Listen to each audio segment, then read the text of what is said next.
গ্রামের সকাল। মা, আজ ভোরেই মাঠে যাব, ধানের ক্ষেতে পানি দিতে হবে। তুই সারা রাত ঘুমাসনি বাপ, একটু বিশ্রাম নে।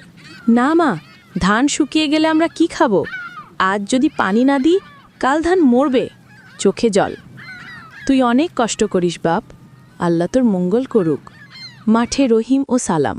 সূর্য তপ্ত, রহিম ধান খেতে কাজ করছে, ঘাম ঝরছে। ওরে রহিম, সারাদিন এই কাদা জলে পড়ে থাকবি নাকি? চল বাজারে যাই, মেলা বসেছে। মেলা? এখন সময় নেই সালাম, দেখ না ধান শুকিয়ে যাচ্ছে।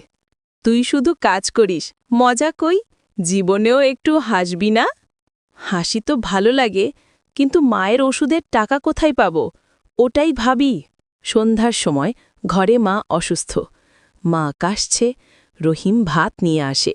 মা, আজ একটু পান্তা খা, তোর শরীর খারাপ, ওষুধটা খেয়ে নে। বাপ, তুই নিজে কিছু খাস না, আমাকে খাওয়াস? তুই এমন করলে আমি ভালো থাকব কিভাবে? তুমি ভালো হলে আমি ভালো থাকব মা। বৃষ্টি ও ঝড়ের রাত, ঝড় শুরু, কুড়ে ঘর কাঁপছে। বাপ, বাইরে যাস না, ঝড় অনেক বড়, আমাদের ধানক্ষেত ভেসে যাচ্ছে মা। আমি যদি না যাই, সব শেষ হয়ে যাবে। রহিম দৌড়ে যায়, বৃষ্টির শব্দ, বজ্রপাত। রহিম, আমি তোকে একা যেতে দেব না। না সালাম, তুই ঘরে যা, আমি যাব। বন্ধুর কষ্টে পাশে না থাকলে বন্ধু হই কেমনে? দুজনেই ঝড়ের মধ্যে ধানক্ষেত বাঁচাতে যায়। পানি, বৃষ্টি, আবেগপূর্ণ দৃশ্য। পরদিন সকাল, ঝড় থেমে গেছে, ধানক্ষেত অর্ধেক ভেসে গেছে। দুজনেই ক্লান্ত, অর্ধেক ফসল গেল, কিন্তু বাঁচানোর চেষ্টা করেছি। তুই হাল ছাড়িস না রহিম, আগামী বছর আবার রোপণ করব, একসাথে। দুজনের মুখে দৃঢ়তা।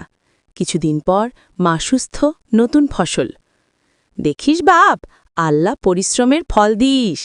এবার ধান হয়েছে আগের চেয়ে ভালো। মা, সব তোমার দোয়া, আর আমার সাহায্য ভুলিস না ভাই। তিনজনেই হাসে, গ্রামের বাচ্চারা আসে, মাঠে আনন্দময় সঙ্গীত বাজে। পরিশ্রম আর বন্ধুত্ব, এই দুটো থাকলে কষ্টের পরেও জীবন জিতে যায়।